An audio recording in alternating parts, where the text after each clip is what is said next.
All right, so I am recording now. As an introduction, we'd like to acknowledge that our mission at Vose Library is to advance learning, inspire curiosity, enrich lives, and promote community. With that in mind, let me introduce our guest. Kate Flora, a Union resident, has a fascination with people's criminal tendencies, which began in the Maine Attorney General's office. Deadbeat dads, people who hurt their kids, and employers' discrimination aroused her curiosity about human behavior.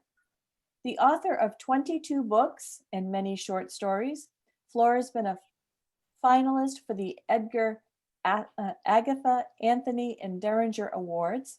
She won the Public Safety Writers Association Award for nonfiction and twice won the Maine Literary Award for crime fiction. Her most recent Thea Kozak mystery is Death Comes Knocking. Her most recent Joe Burgess is A Child Shall Lead Them. Her crime story collection is Careful What You Wish For, stories of revenge, retribution, and the world made right. Her latest publications include a romantic suspense, Wedding Bell Ruse, a story in The Faking of the President, and one in Heartbreaks and Half-Truths. The next Joe Burgess police procedural, A World of Deceit, will be published in 2021. Kate divides her time between Massachusetts and Maine, where she gardens and cooks and watches the clouds when she's not imagining her character's dark deeds. Without further ado, please help me welcome Kate Flora. Welcome, Kate.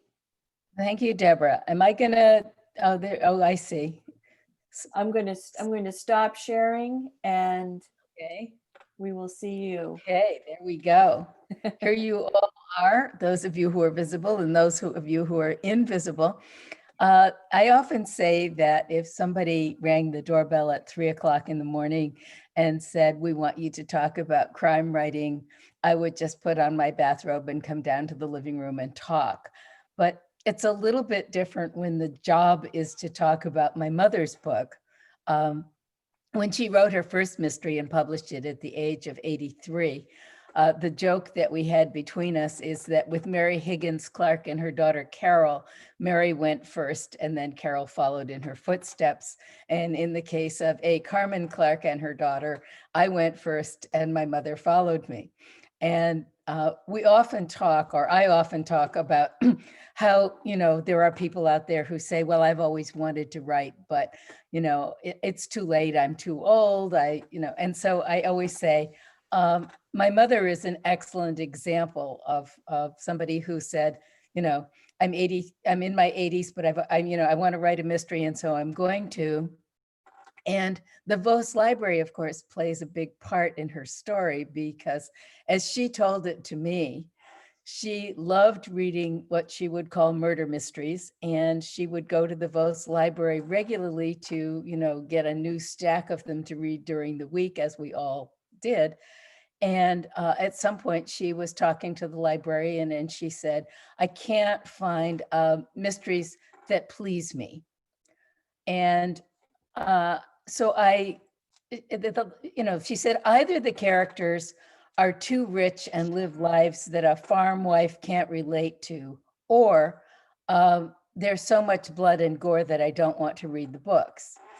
So the librarian at that time said to her, Mrs. Clark, if you don't like what the Vose Library has to offer, why don't you go home and write one of your own? And my mother being my mother and loving a challenge, she went home and wrote one of her own. And when she was, I think it's 83, she published The Maine Mulch Murder. And, understanding that mystery readers generally like to read a series rather than a standalone, at least that's the kind of reader she was, that's the kind of reader and writer I am.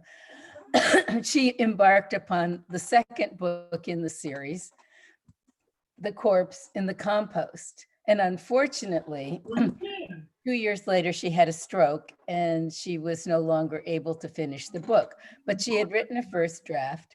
And so what I inherited along with some of her disposition, was a big black notebook. Looks like this. It says corpse in the compost on it.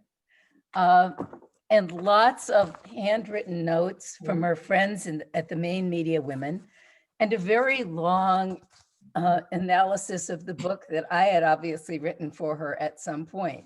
And all of that sat on my, hi Frank, hi Linda. All of that sat on We my finally shelf connected. in, in the cottage in Maine. And I would look at it and I would think, I would be a nice daughter if I would take the time to finish Mom's book. And so 2 summers ago, I sort of set that as my project for the summer. And I took out the manuscript and all of the notes, and I started going through it, making all my own notes of my own. And I immediately got into a battle with my mother's spirit, because she had left me with all of these enormous holes in the plot. She had done all these things. She had set up all these characters. She had written a book, but she had not explained yet, that second or third draft process, why this particular thing happened in the book or why that particular thing happened in the book. And so I would say, for heaven's sakes, Mom, couldn't you have left me a note about what that antique tapestry fabric was all about? And of course, she was unable to answer my questions. So I basically had to kind of channel her. It was like the summer of being a medium, in which I would be rewriting. I made notes. I write when we're editing a manuscript, I literally write all over the pages and on the backs of the pages. And then I would go back to the first book and I would say, well, what did she tell me about this character? How were they described? What is their personality? What are their quirks? And then I would try to flesh that out in the second book. What was her relationship with the postmaster? What was her relationship with, what was going on in that farmhouse that she visited in the first book, where there was somebody who stayed upstairs in a quiet room and painted the landscape, and then, went away and found a happy life. And Amy Creighton, her protagonist, was left owning one of her paintings. And so that farmhouse came back into play in the second book. The people who lived down in what's probably Port Clyde or Tennant's Harbor, of course, it's all a fictional town, where did they live? What were their backgrounds? What were they interested in? Why did she have this relationship? And as she and I mentally drove through all of these roads, I was always saying, couldn't you have left me a map so that I know, why, we're going through the bad part of town here to go to this old house, and why has this house been abandoned for 50 years? And all of these questions, which, in order to write the book that she'd left me, or finish the book that she'd left me, I kind of had to answer for myself. And I sort of stopped right there. So I spent the summer with my mother.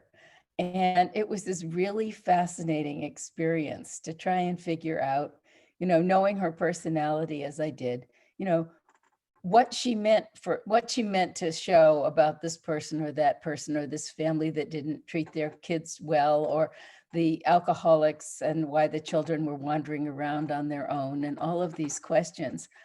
But one of the things that sort of goes into, I think, the making of a murder mystery, and particularly a mystery which is set in a small town, is the sense that when you live in a small town, you know enough people. And if you've lived there for a long time, you know enough secrets so that the town and the roads in the town basically become kind of a map of the people of the town. They become a map of story. So if you drive, past so-and-so's house, you say, well, that her grandmother had to get married, or, so-and-so actually is the one who stole that cattle where they never figured out who did it, who were the cattle rustlers. And, you get this sort of sense of community in a way that you don't get in larger towns, or if you're writing a book that's set in a city. Although, of course, I set my books in Portland, and I always say that Portland is a big small town. You know, I mean, it's got everything that you need in a city. It's got ethnic conflicts, it's got motorcycle gangs, it's got drugs, it's got people with mental health issues, it's got conflicts with neighbors, it's got all that, but on a very manageable scale. But writing about a city is different from writing about a town. Now, I feel like I should, immediately tell you guys that you should be asking all the questions, because I have absolutely no idea. Has Carol got her volume straightened out? Yeah, okay. So I guess that it's probably true that I could not have done what I did, taking Mom's manuscript, her draft, and all of those notes. She had notes from her best friend, Marlis Hornage. She had notes from a friend of hers as an editor who belonged to Maine Media Women. She had notes from me. She had notes to herself. And all of those notes were really sort of the thing that I brought to bear on the rough manuscript to try and, fill it out and to begin to understand, what was going on. Because she basically has two different plots going on. She has the body that was found in the compost and what's his story. And then she has the children who find jewelry hidden in an abandoned outbuilding of an abandoned house. And all of those, questions about, why are the children in the book? What role is the jewelry going to play in solving the mystery, if any? And what is the story of the man whose body was found buried in his own compost bin? My mother always used to say there are lots of people who don't understand what compost is and what the difference between mulch and compost is. And of course, we have the Maine mulch murder and the corpse in the compost. And she wanted to write a third book. And she wanted it to be called, she didn't know what it was going to be called, but basically a very well-dressed businessman's body is going to be found floating at the edge of a pond in all of that sort of leaf mold that you get floating at the edge of ponds.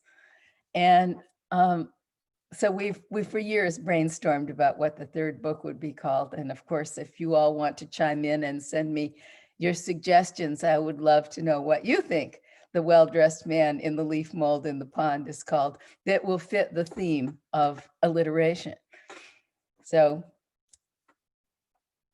one of the things that is really interesting about trying to finish somebody else's book, aside from trying to figure out what they were thinking, I like that, is sort of, how to fill out the characters. So in the first book, my mother, right, Amy Creighton, has a friend named June who's sort of her confidant and best friend who comes to visit. And she has a sheriff who's sort of an uptight sort of a fellow. And she has the guy from the state police, who's the investigator, who's a different kind of uptight fellow.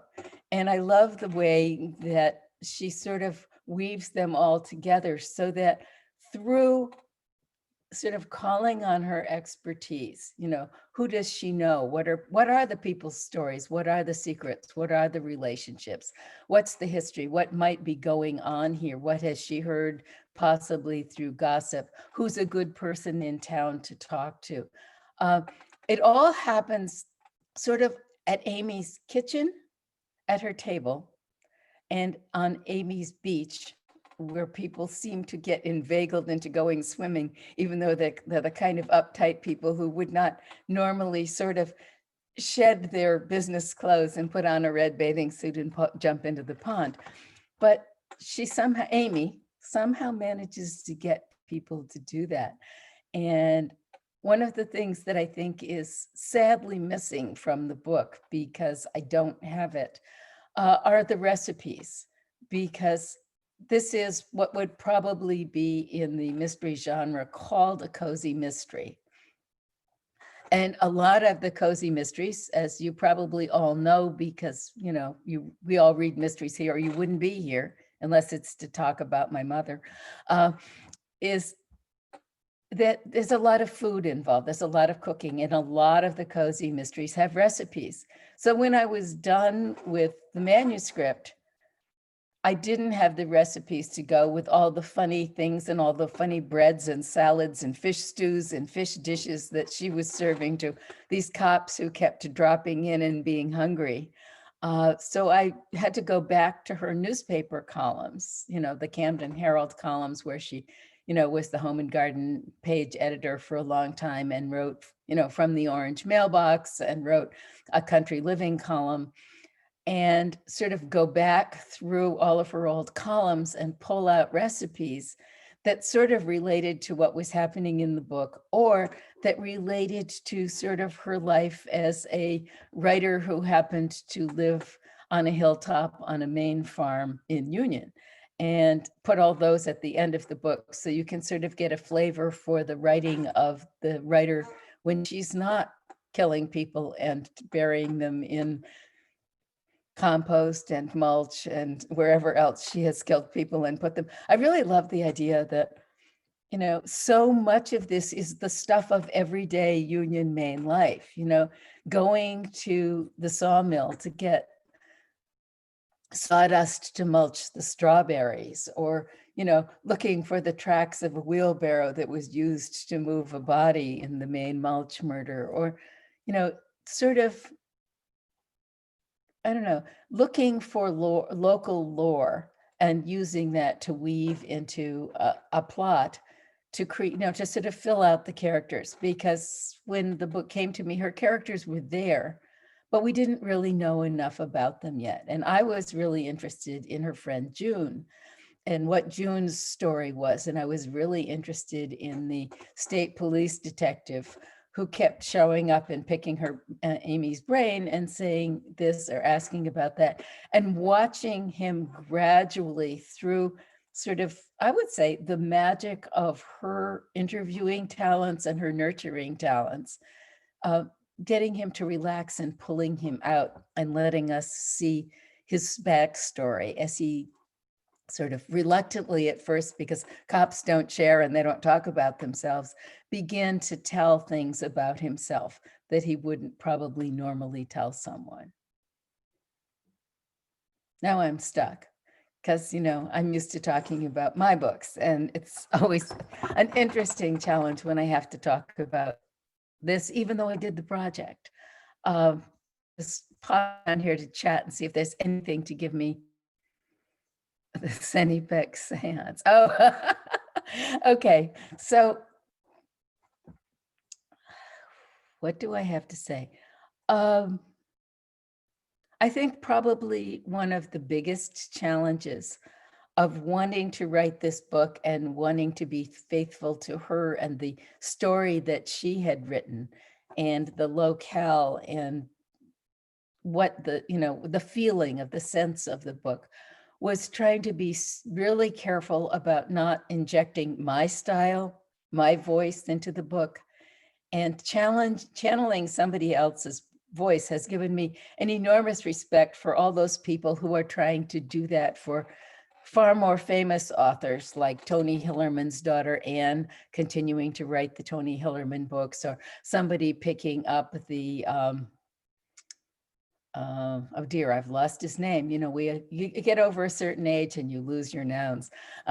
Robert Parker books, there's somebody who's carried on writing those. And I have a friend who's now co-writing with somebody, and another friend who's writing with Patterson. So, you know, trying to imagine, and somebody who does it with Janet Ivanovich, trying to put yourself in the mind of somebody else and trying to write in their style, trying not to inject your vocabulary, your point of view, your, you know, sort of worldview, because my experience obviously has been sort of radically different from hers. But fortunately, I did grow up in Union, you know, so I do have a sense of Union and a sense of place and a sense of what she cared about that sort of helps.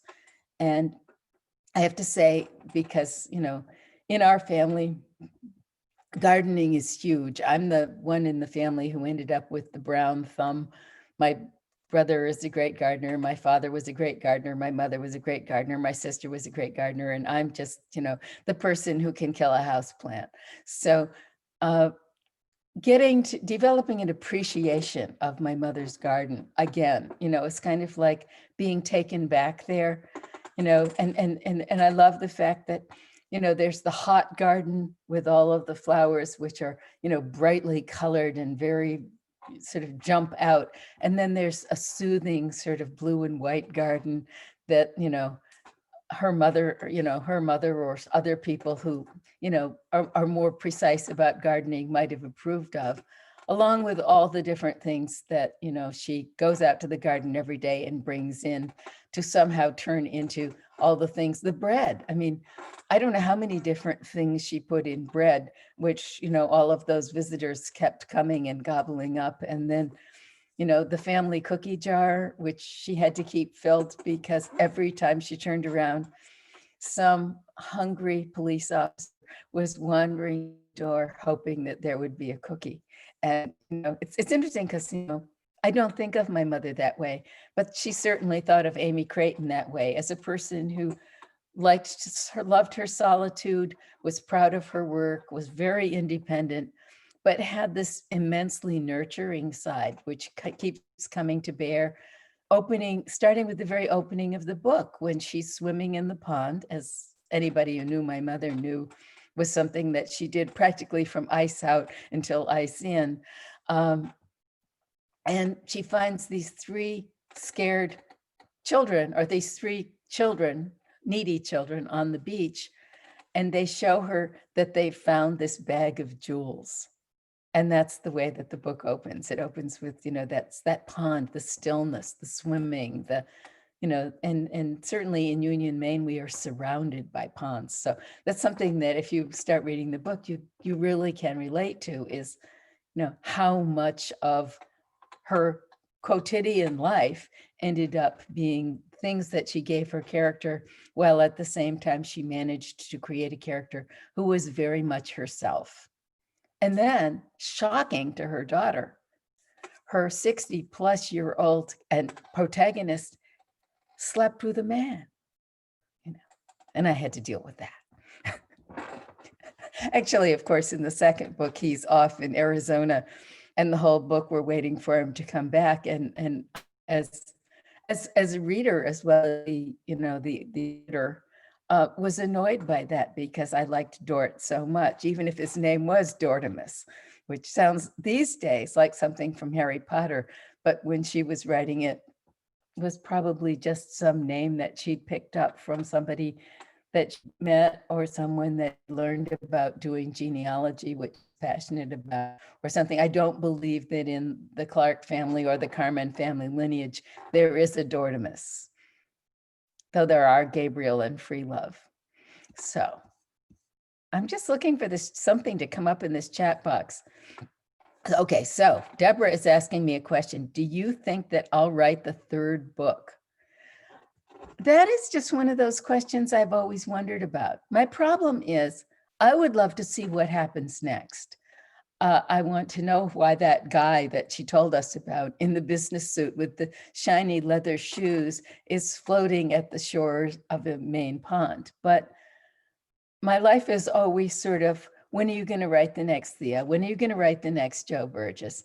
I'm working with another new character in another new series, and another new character in another new series, and my agent wants me to write a true crime. So we'll see. It's kind of like, is there a space? If there's a space in here, I would really love to, because it was so much fun to spend time with her and think about it, and to go back and reread her columns and read. And I have, all of her correspondence. I have all these things that I could sort of pull from, which would be really fascinating. But so far, that's something that's on the back burner, waiting for me to do something else. Of course, I'm constantly planning to retire. How attached am I to these characters? I don't know. Has anybody else read the Maine Mulch Murder or the Corpse in the Compost here? Yeah.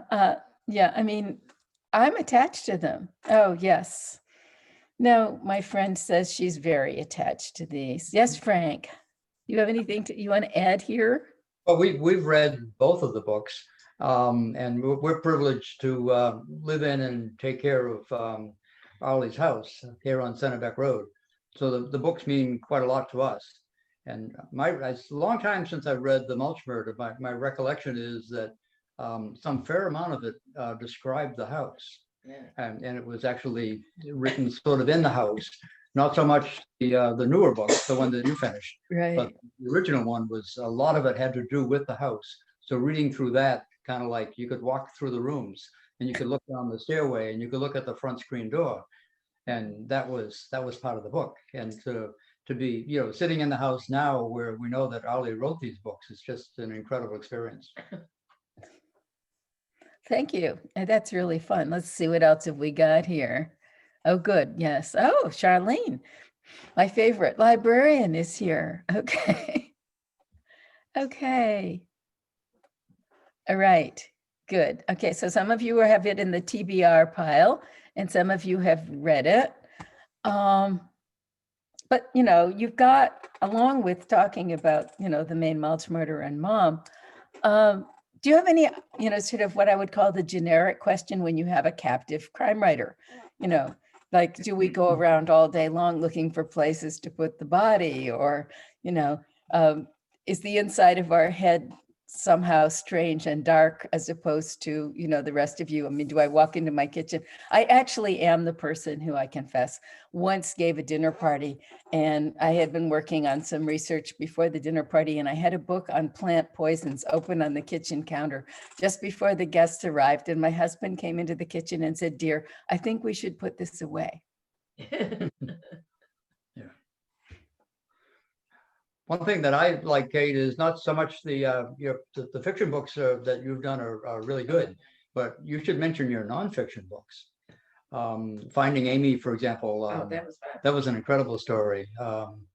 That's so it's fiction and nonfiction, and you're good at both of them. Oh, thank you. I think that the interesting thing about Finding Amy was, if for those of you who haven't read it or don't know about it, Finding Amy was a story of a real murder of a girl who disappeared from Portland one night that I co-wrote with a Portland police lieutenant. By the time we were done with most of the way done with the book, he was a captain. By the time the book was published, he was acting a deputy chief.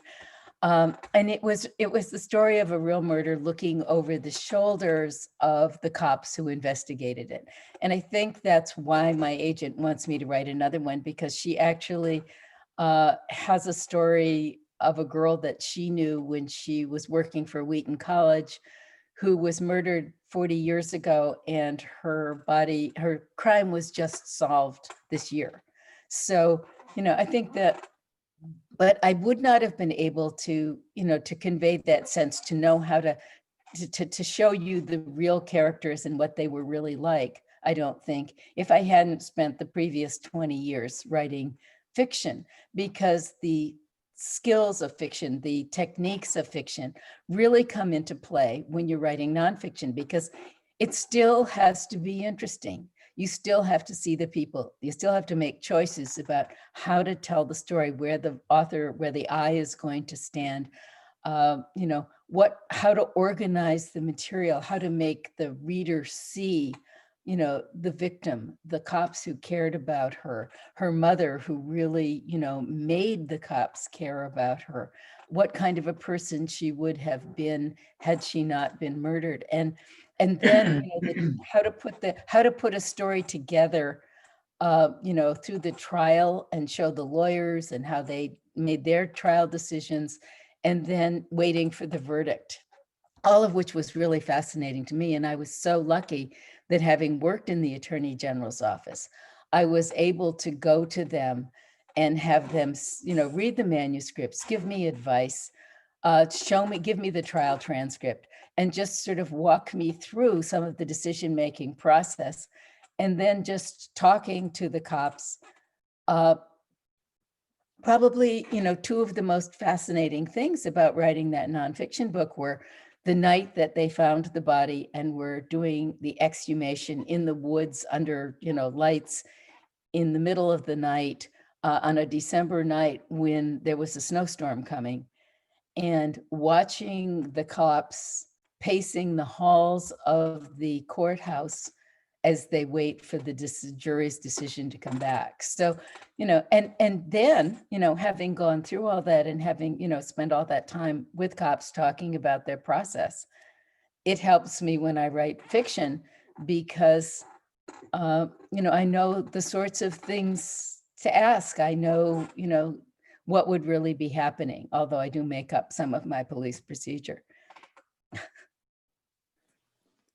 So Kate, else have we got? Karen had asked if any of your characters are based on real people, and if so, did they recognize themselves?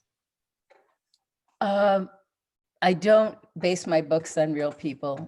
That being said, there are people who recognize themselves even though they're not based on those people. And that happens all the time. I mean, my characters I think of as just coming to me. I think of them as somebody who exists and I get to know them. I kind of unearth them. But on the other hand, I confess that I say not characters based on real people. There is a very bad boss that I put in a book. He will never know. And then I did horrible things to him just because it made me feel better.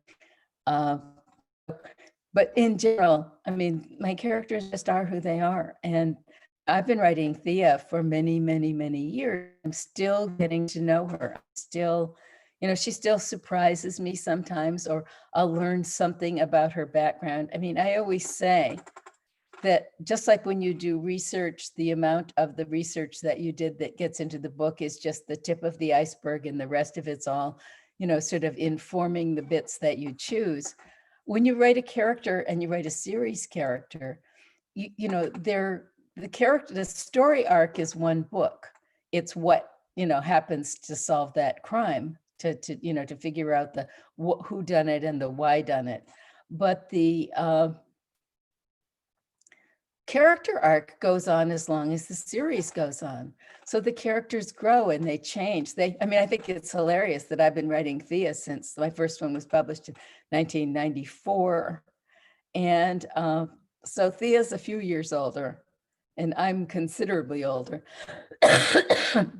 So she's sort of gone from being, excuse me, friend or whatever, my daughter, to being, the age of my granddaughters practically, or my, daughters-in-law. And it's been an adventure because now I, sometimes have to send out an email that says, sort of, what music is my character listening to? Because I have no idea.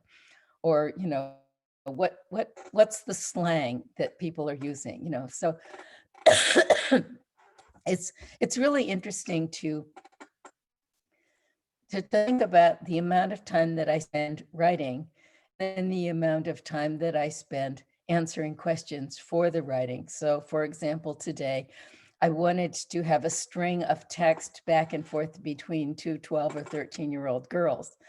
And I don't text unless I absolutely have to get a response from my children. So I, was looking up, 100, text abbreviations, 40 common text abbreviations, 50, and then there are the ones that are used for gaming. And then there are the ones, are used for romance, and none of that is anything. Excuse me, I do not have COVID. And besides, you can't catch it from Zoom. I just always feel people need to be reassured about that, because I'm going to have a t-shirt made that says, I've had this cough for 20 years, relax. Because these days, if you cough in public, people, treat you like, they all walk away. And it's, I suppose that's nice if you want to get at the eggs, but otherwise it's not very handy. So I do a lot of these research. I'll send an email to cops. I have, sort of cops on speed dial that I send these emails out to, and I will say, I have set up this situation. I've got a older teenage boy with an instant camera sneaking outside young teenage girls' windows and taking photos. What crimes has he committed?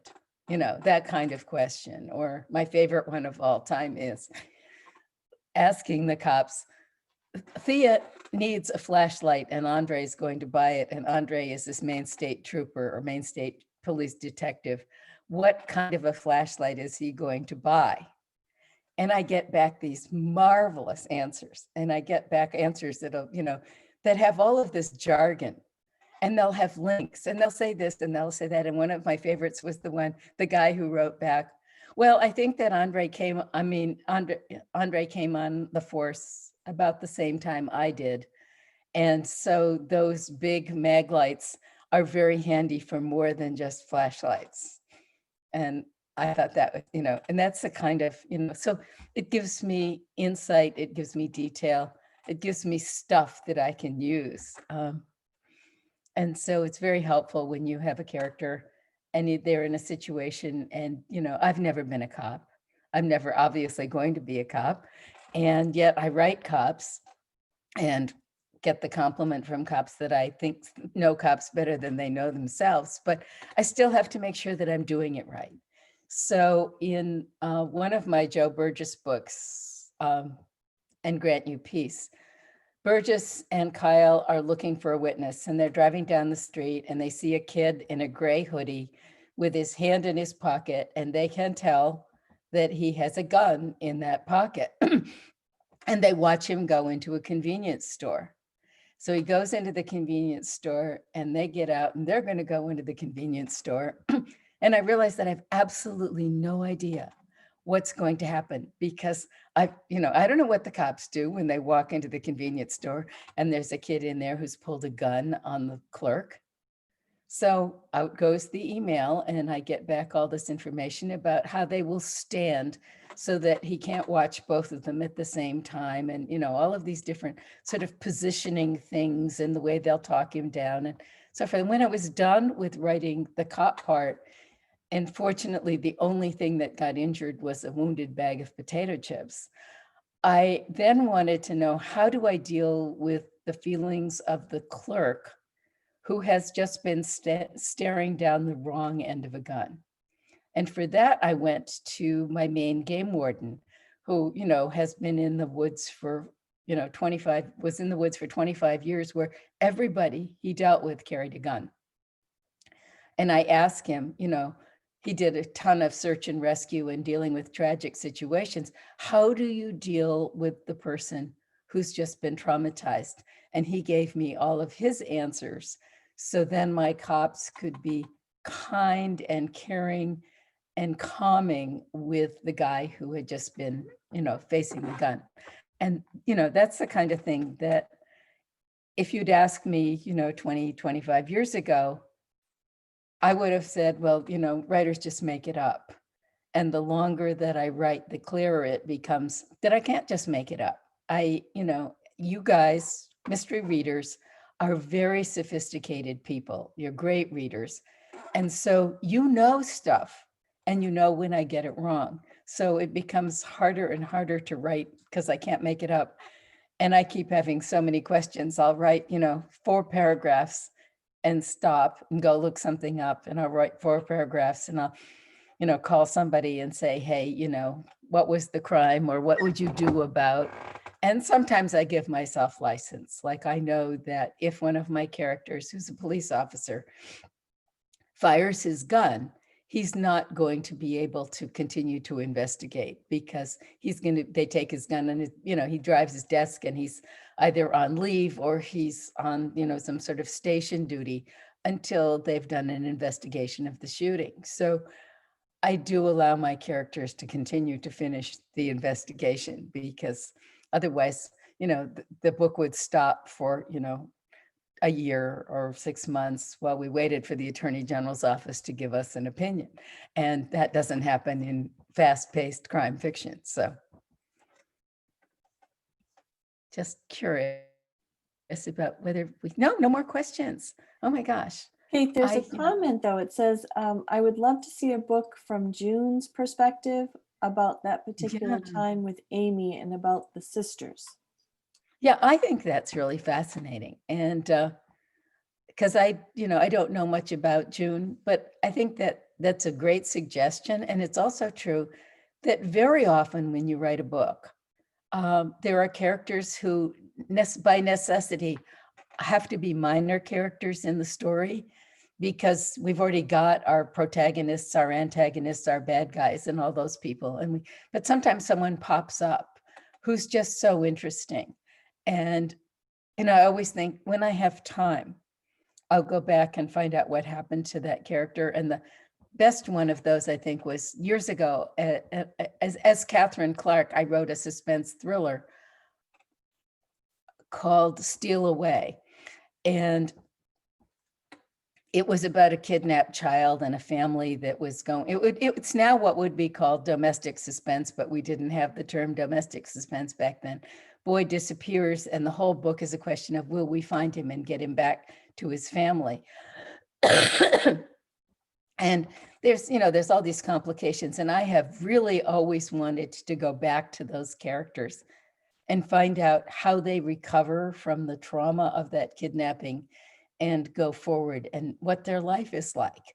And there's some characters in there who, played a role that I just came to care about so much. And I'm always very curious about, what happened next. And I read once that sense of the story and the characters lingering after the book is done was called imagined reality, in which the characters' lives sort of live on in our imaginations as readers, and obviously in our imaginations as writers.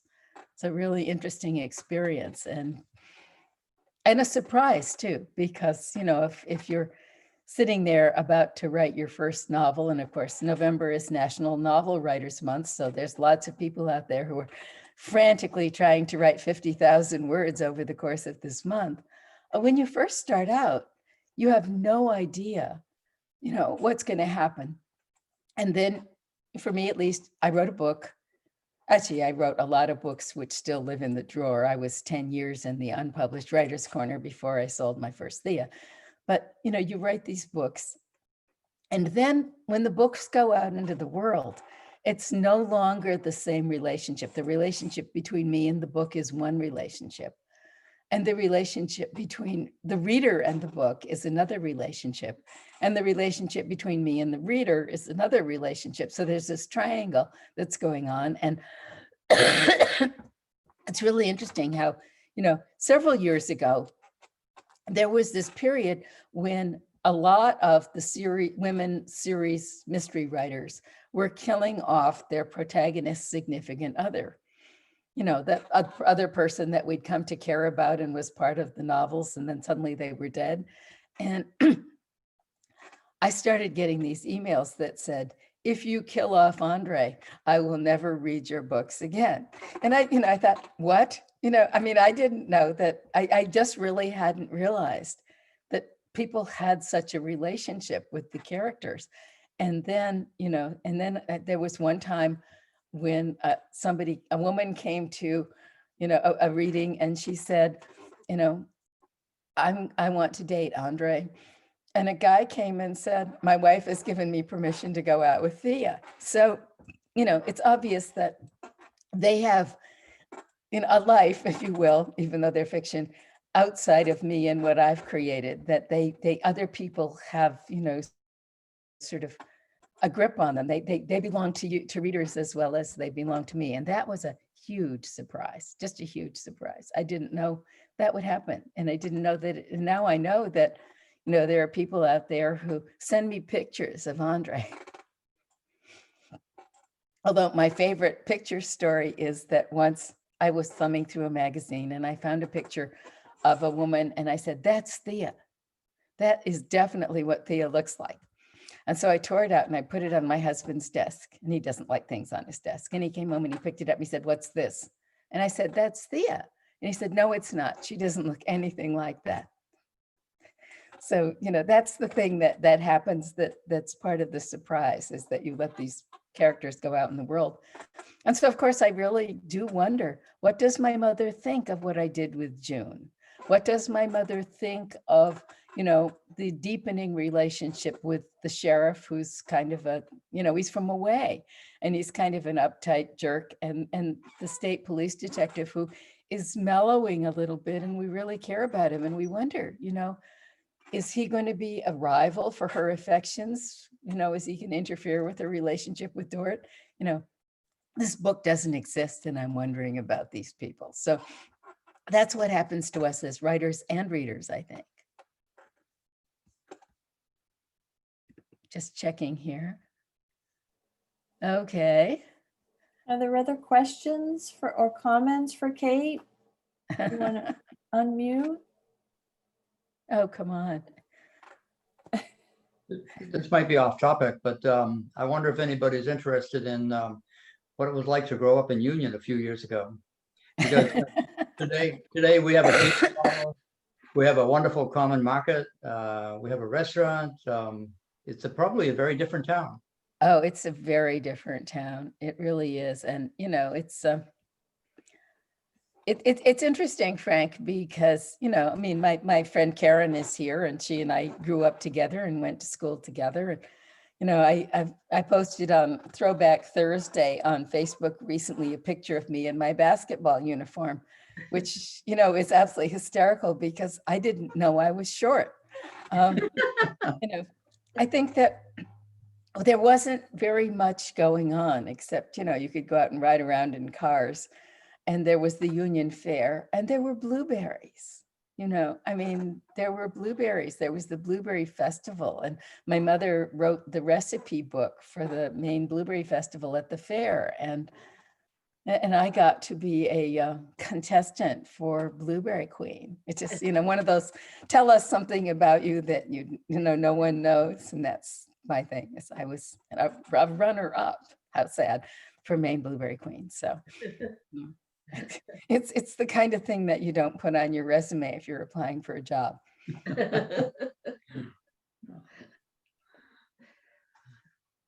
So I feel like I should do more. We have a whole hour, and how are we going to fill it with all these interesting things?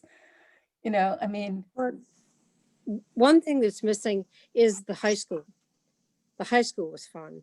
Yeah, the high school was so small. Right. It's really funny because the elementary school was on one side, and the middle school, 7th and 8th grade, was 2 rooms in the middle, and then there was the high school. And I think it was actually nice to go to high school that way, except for the fact that because our classes were so small, those of us who were on the wrong schedule took everything backwards. So we took geometry before algebra, and we took our science classes a little bit backwards, and somehow or other, I suppose that's why I rebelled and refused to take physics, which would have been useful. So, blame Union High, but I learned how to type, which has been extremely useful. So, because I can, until the keyboard on my faithful Mac somehow got corrupted and started doubling all the letters, I could type pretty well. But now I can erase pretty well, which is something. But I do think that, growing up in a town like Union, where, you did know people and people knew you and they knew your family, probably led to, a real curiosity about people's stories that might not have been the same if I'd grown up in the city or in the suburbs, because there was more distance and isolation. You knew the people on your road, you knew their cars, you knew them, you knew the kids, you knew people's stories, you knew when something was wrong. And, it was a small town. There were 2 churches, you sang in the choir. And so the week was really exciting. There was choir practice on Thursday and choir on Sunday, and the Vose Library on Friday. And first job ever, I got to be the librarian's assistant at the Vose Library when I was 11 and a half, which meant that right after she finished reading the new Mary Stewart, the new Phyllis Whitney, and the new Victoria Holt, I got them second. It was a great job.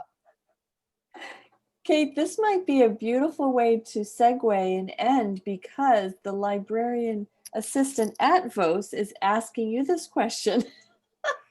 In what ways did your mom influence you to become a writer? Oh, yeah, right. Well, when you think about the fact that we had a farm, which meant that, you know, animals had to be tended, eggs had to be processed, gardens had to be tended, kids had to be raised, food had to be canned and cooked and processed and blah, and blah.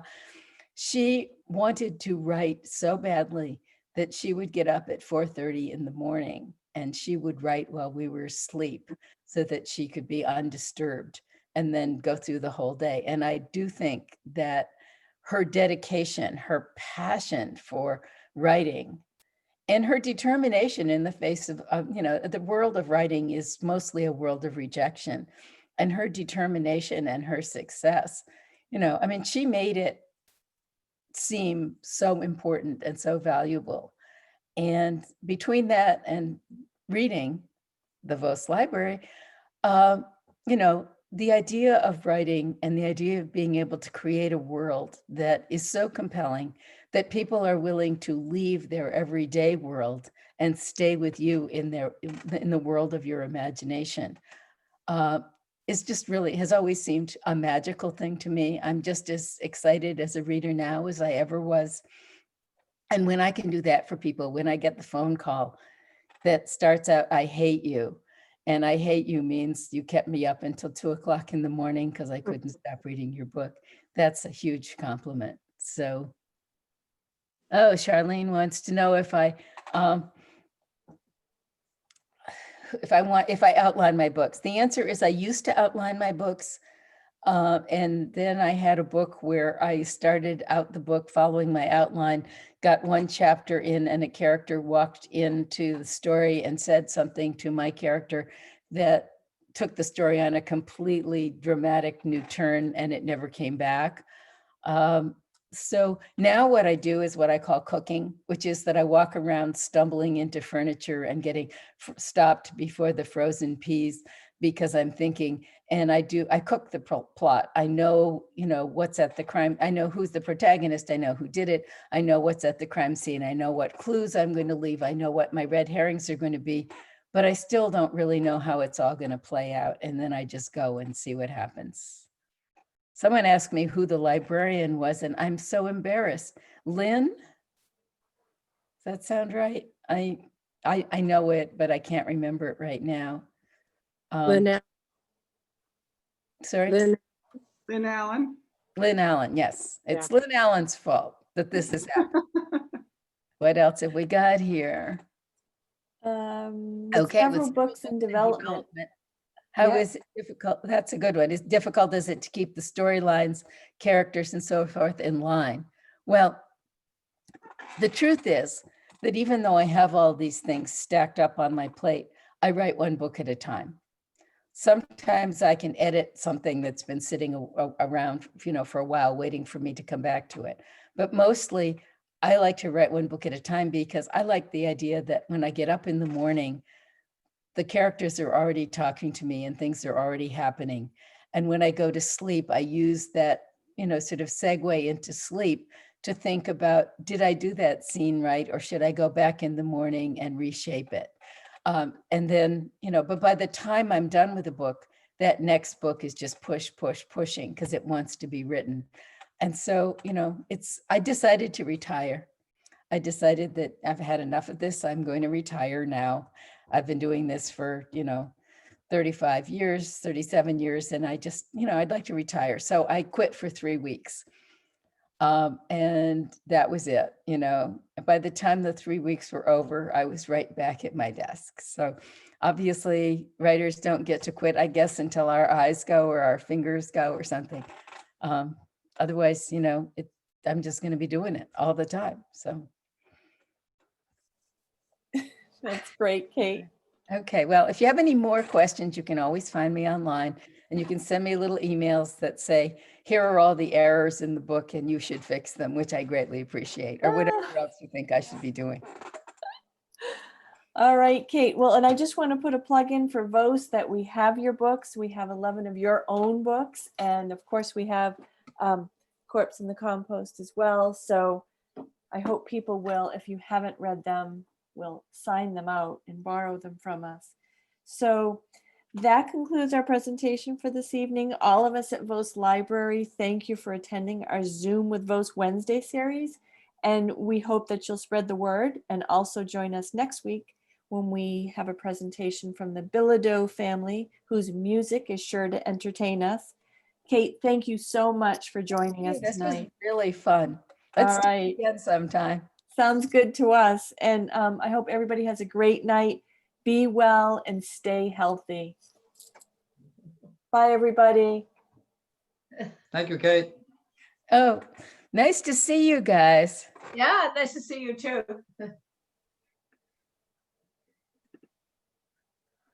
So are we, how do you unmute it? There's the cursor down in the corner here. Oh, okay. So it's just off. I think we're done. Good night, everybody. Good night.